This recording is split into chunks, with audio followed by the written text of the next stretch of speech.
News. నాంపల్లిలోని Bajaj furniture showroom లో సంభవించిన భారీ అగ్ని ప్రమాదం ఘటనలో రెస్క్యూ ఆపరేషన్ కొనసాగుతూనే ఉంది. ప్రమాదం జరిగి దాదాపు సుమారు 20 గంటలు గడుస్తున్నా సహాయక చర్యల్లో ఎలాంటి పురోగతి లభించకపోవడం అధికార యంత్రాన్ని ఆందోళనకు గురిచేస్తోంది. ఇంకా మంటలు ఆరకపోవడంతో లోపల చిక్కుకున్న 6గురి పరిస్థితి ఏమైందో తెలియక వారి కుటుంబ సభ్యులు కన్నీరు మున్నీరవుతున్నారు.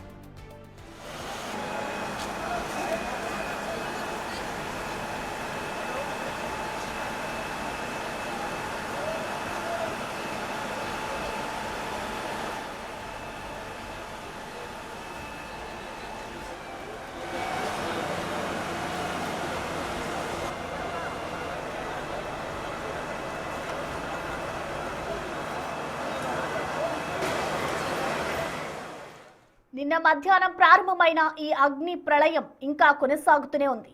రాత్రంతా అగ్నిమాపక సిబ్బంది డజన్ల కొద్దీ ఫైర్ ఇంజన్లతో మంటలను ఆర్పేందుకు శ్రమించినప్పటికీ దట్టమైన పొగ, సెల్లార్లోని భారీ ఫర్నిచర్ నిల్వలు ఆటంకంగా మారాయి.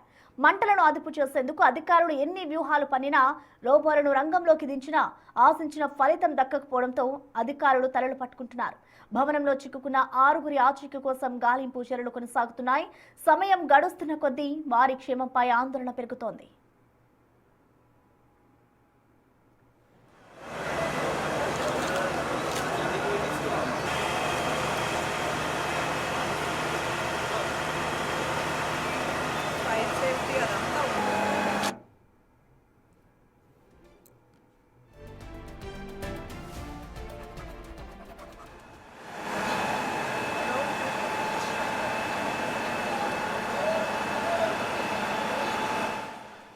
కాసేపట్లో నాంపల్లికి జేఎన్టీయూ ఇంజనీరింగ్ నిపుణుల బృందం రానుంది. మంటల్లో భవనం చిక్కుకొని కాలిపోవడంతో బిల్డింగ్ దృఢత్వంపై అనుమానాలు కూడా వ్యక్తమవుతున్నాయి. దీంతో బిల్డింగ్ ను పరిశీలించి ఓ రిపోర్ట్ ఇవ్వనుంది జేఎన్టీయూ నిపుణుల బృందం.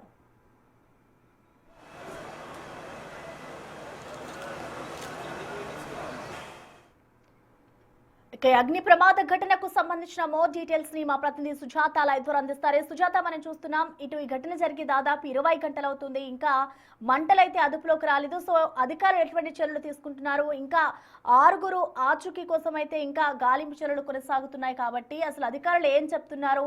ఎంత సమయం పట్టే అవకాశం ఉందనుకోవచ్చు సుజాత?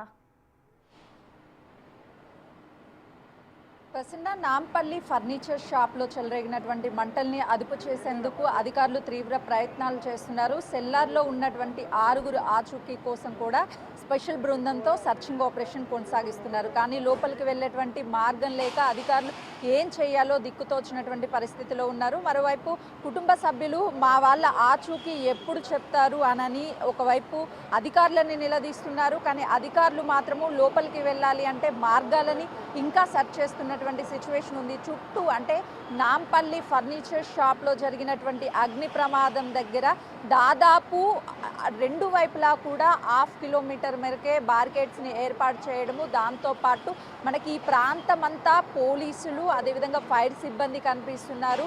దాదాపు 25 ఫైర్ ఇంజన్ సహాయంతో మంటల్ని అదుపు చేశారు నిన్నటి నుంచి. కానీ ఎక్కడ మంటల అదుపులోకి రాలేదు. కానీ అధికారులు మాత్రము ఏ విధంగా అయినా సరే మంటల్ని అదుపు చేస్తాము అని చెప్పేసి తీవ్ర ప్రయత్నాలు చేస్తున్నారు. ప్రధానంగా బిల్డింగ్కి సంబంధించి సెట్ బ్యాక్స్ లేకపోవడం, అదేవిధంగా సెల్లార్కి ఉన్నటువంటి ప్రధాన మార్గం కూడా ఒక్క మార్గమే అయి ఉండడం, ఆ మార్గం పూర్తిగా క్లోజ్ అయిపోవడంతో సెల్లార్లోకి ఎక్కడా వెళ్ళలేనటువంటి సిచ్యువేషన్ ఉంది. ఒకవైపు బిల్డింగ్కి సంబంధించినటువంటి నిపుణులు కూడా మరికొద్ది సేపట్లో ఇక్కడికి చేరుకొని ఆ బిల్డింగ్కి సంబంధించినటువంటి నాణ్యతని అదేవిధంగా బిల్డింగ్ మొత్తాన్ని పరిశీలిస్తారు. ఎవరిని లోపల అనుమతించకుండా బార్కెట్స్ని ఇంకా ఏర్పాటు చేస్తున్నారు. ఒకసారి బిల్డింగ్ సిచ్యువేషన్ చూపించే ప్రయత్నం చేస్తాను. ఎందుకంటే లోపలికి వెళ్ళేటువంటి యాక్సెసిబిలిటీ లేదు కాబట్టి దాదాపు 6గురు లోపలే చిక్కుకుపోయారు. బయటికి రాలేరు. బయట ఉన్నటువంటి వాళ్ళు లోపలికి వెళ్ళలేనటువంటి సిచ్యువేషన్ ఇక్కడ నెలకొందనే చెప్పుకోవాలి. చూడొచ్చు అందరూ కూడా ఎప్పుడు ఈ మంటల్ని అదుపులోకి తీసుకువస్తారు, ఎప్పుడు బయటికి వస్తారు అని చెప్పేసి ఎదురు చూస్తున్నారు. కుటుంబ సభ్యులు మాత్రమే కాదు, ప్రతి ఒక్కరు కూడా రీసెంట్గా జరిగినటువంటి ఇలాంటి ఎన్నో ఫైర్ జరిగాయి కానీ ఇంత ప్రమాదం ఎక్కడా జరగలేదు అని చెప్పేసి ప్రతి ఒక్కరూ కూడా కన్నీరు మున్నీరు అవుతున్నారు. వాళ్ళ కుటుంబ సభ్యులు మాత్రమే కాకుండా ఇలాంటి ఘటనలు చూసిన ప్రతిసారి అధికారులు ఒకవైపు చర్యలు తీసుకుంటున్నప్పటికీ ఇలాంటి బిల్డింగ్కి ప్రధానంగా సెట్ బ్యాక్స్ని ఏర్పాటు చేయాలి. ఎక్కడికెక్కడ ఫైర్ అధికారులు కూడా ఫైర్ జరిగినప్పుడు వాటిని అదుపు చేసేందుకు ఫైర్ సేఫ్టీ చాలా ఇంపార్టెంట్ అని చెప్పేసి అవగాహన కల్పిస్తున్నప్పటికీ ఎందుకు వీళ్ళల్లో చలనం రావడం లేదు? అధికారులు పదే పదే చెప్తున్నప్పటికీ ఈ బిల్డింగ్కి సంబంధించినటువంటి యజమానులు మాత్రము చర్యలు సేఫ్టీ ప్రికాషన్స్ తీసుకోవడంలో విఫలమవుతున్నారు. అందుకే ఈరోజు 6 లోపల ప్రాణాలతో కొట్టుమిట్టాడుతున్నారు.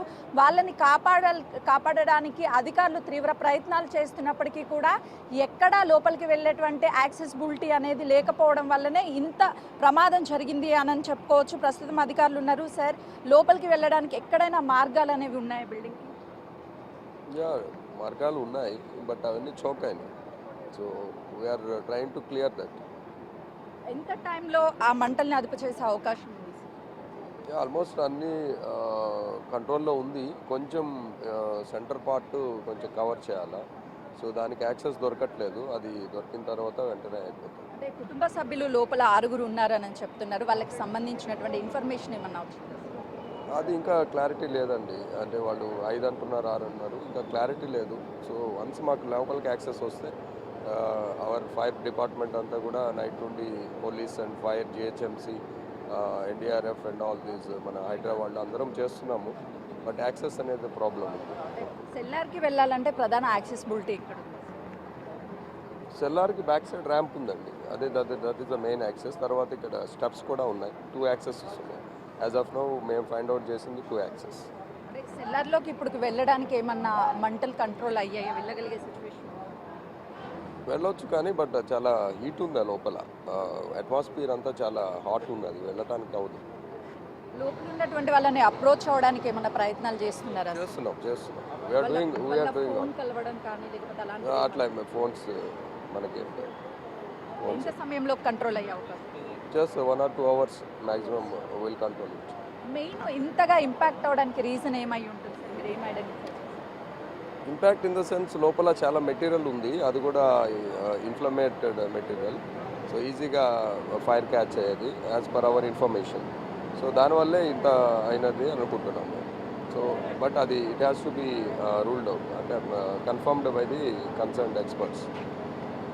మొత్తం ఎంతమంది పోలీస్ సిబ్బంది ఉన్నారు సార్? నిన్నటి నుంచి దాదాపు 20 గంటల నుంచి కూడా శ్రమిస్తున్నారు.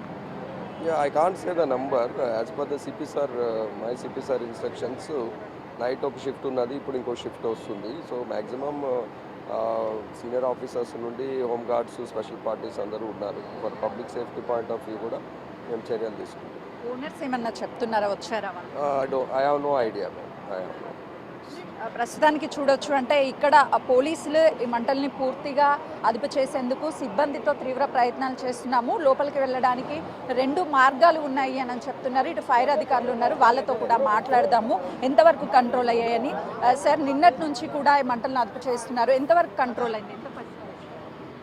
ట్రై చేస్తున్నామండి. ప్రస్తుతానికి అయితే మేము అదే ఆలోచనలో ఉన్నాము, ఎట్లా బ్రేక్ చేయాలి, ఎట్లా పోవాలని. ఎంతో టెక్నాలజీ వచ్చింది సార్, వాటన్నిటిని ఉపయోగించి లోపలికి ఏమన్నా వెళ్ళే అవకాశం ఉందా? అది సెల్లార్లో బాగా హీట్ ఉంది, అందుకే లోపలికి పోలేకపోతున్నాము. టెక్నాలజీ వచ్చింది కానీ యాక్సెస్ లేకపోవడం వల్ల మనం లోపలికి పోయి సీట్ ఆఫ్ ఫైర్ దగ్గరికి వెళ్ళి కంట్రోల్ చేయండి, ఫైర్ కంట్రోల్ కాదు. సో డంపేజ్ ఎక్కువ ఉండడం వల్ల మనకు ఆ బ్లాకేజ్ ఏదైతే స్టేజ్ కేసెస్ ర్యాంప్ దగ్గర బ్లాక్ అవ్వడం వల్ల లోపలికి పోలేకపోతున్నాము. కనీసం రోబో కూడా పోలేని పరిస్థితి.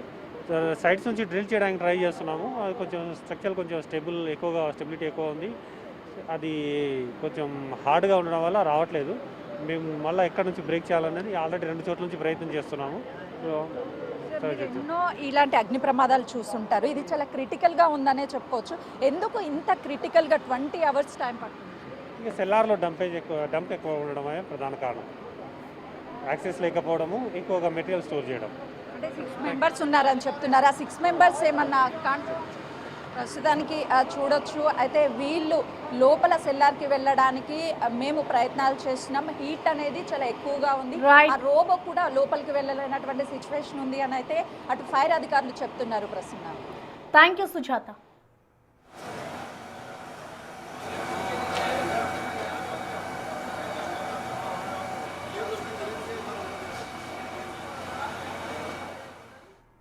నాంపల్లిలోని బజాజ్ ఫర్నిచర్ షోరూంలో సంభవించిన భారీ అగ్ని ప్రమాదం ఘటనలో రెస్క్యూ ఆపరేషన్ ఇంకా కొనసాగుతూనే ఉంది. ప్రమాదం జరిగి సుమారు 20 గంటలు గడుస్తున్నా సహాయక చర్యల్లో ఎలాంటి పురోగతి లభించకపోవడం అధికార యంత్రాంగాన్ని ఆందోళనకు గురిచేస్తోంది. ఇంకా మంటలు ఆరకపోవడంతో లోపల చిక్కుకున్న 6గురి పరిస్థితి ఏమైందో తెలియక వారి కుటుంబ సభ్యులు కన్నీరు మున్నీరవుతున్నారు.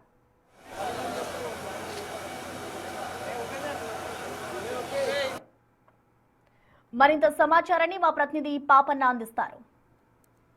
నాంపల్లి ఫర్నిచర్ షాప్కి సంబంధించిన ఫైర్ యాక్సిడెంట్ నిన్నటి నుంచి సుమారుగా 18 గంటలుగా కూడా ఆ మంటలతో పాటు పొగ కూడా చెలరేగుతుంది.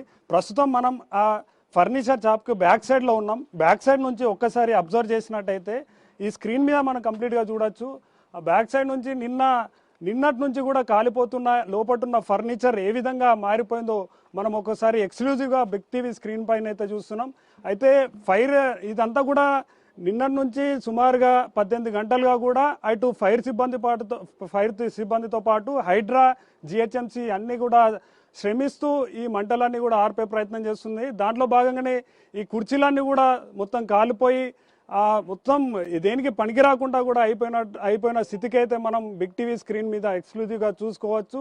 ఈ కుర్చీలతో పాటు ఈ ఫర్నిచర్ పూర్తి స్థాయిలో కూడా ధ్వంసం అయిపోయాయి. అంటే సుమారుగా 18 గంటల పాటు కూడా మంటలు చెలరేగడంతో ఆ ఫర్నిచర్కి సంబంధించిన సోఫా అదంతా ఏదైతే ఫోమ్ ఉంటుందో ఫోమ్తో పాటు ప్లైవుడ్ అదేవిధంగా కాటన్ ఏదైతే ఉంటుందో అదంతా కూడా కాలిపోయింది.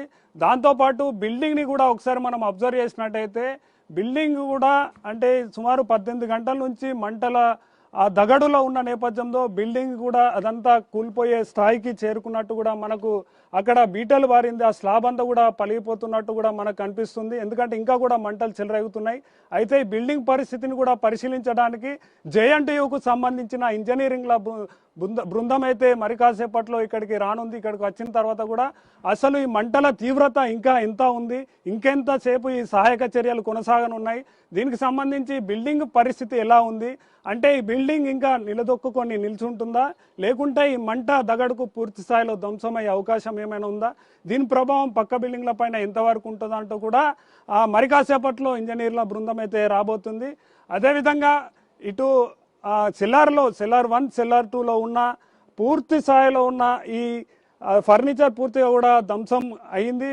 దానికి సంబంధించి ఇంకా కూడా ఆ మంటలు అదేవిధంగా పొగ కూడా కొనసాగుతుంది. దీన్ని పూర్తి స్థాయిలో అదుపు చేయడానికి అదేవిధంగా అందులో ఉన్న 6గురిని బయటకు తీసుకురావడానికి అయితే అధికారులు ఇంకా శ్రమిస్తూనే ఉన్నారు. అయినప్పటికీ కూడా ఈ బిల్డింగ్ మనం ప్లాన్ ప్రకారం చూసుకున్నప్పటికీ ఈ బిల్డింగ్కి ఒకటే లోపలికి రావడం అంటే ఎగ్జిట్ అండ్ ఎంట్రీ ఒకటే ఉండటంతో ఈ సహాయక చర్యలకైతే ఇబ్బంది అవుతుంది. మనం కూడా బ్యాక్ సైడ్కు ఒక చిన్న సందుల నుంచి అయితే రావడం జరిగింది. ఇక్కడికి వచ్చి ఇక్కడ అబ్జర్వ్ చేసినట్టయితే పూర్తి స్థాయిలో ఇక్కడ మనకు కాలిపోయిన ఫర్నిచర్ అయితే కనిపిస్తుంది. దీనికి సంబంధించి కూడా వాళ్ళందరూ అటు షాప్ యజమాని అదేవిధంగా ఎవరైతే లోపల చిక్కుకున్న వారు ఉన్నారో వాళ్ళ కుటుంబ సభ్యులందరూ కూడా నిరీక్షిస్తున్నారు. వాళ్ళు ఇంకా మా వారిని ఎప్పుడు బయటకు తీసుకొస్తారన్నట్టు కూడా వాళ్ళు కోటి ఆశలతోటి వెయిట్ చేస్తున్నారు. దాంతోపాటు ఇటు అధికారులందరూ కూడా ఈ మంటల్ని ఎప్పుడు అదుపు చేద్దాము, ఈ పొగల్ని ఎప్పుడు అదుపు చేద్దాం, ఎప్పుడు బయటకు చిక్కుకున్న వారిని బయటకు తీసుకొచ్చి అదేవిధంగా ఇంకా ఈ మంటలు కానివ్వండి ఇంకా ఈ పొగ పక్క షాపులకు వ్యాపించకుండా కట్టడి చేయడానికైతే అటు అధికారులతో పాటు ఇక్కడ స్థానికులందరూ కూడా తీవ్రంగా శ్రమిస్తున్నారు. వీడియో జర్నలిస్టు నరసింహతో ముగుల పాపన్న, బిగ్ టీవీ, నాంపల్లి నుండి. ఇక నాంపల్లిలోని ఏదైతే ఫర్నిచర్ షాప్ లో అగ్ని ప్రమాదం చోటు చేసుకుందో ఈ ఘటనలో అయితే ఇంకా మంటలు అదుపులోకి రాలేదని చెప్పుకోవాలి. అధికారులు ఎంత శ్రమించినా కూడా మంటలు అదుపుకు రావట్లేదు. అందులో చిక్కుకున్న 6గురి పరిస్థితి ఏమైంది అనే ఆందోళనలతో అయితే కుటుంబ సభ్యులు ఉన్నారు.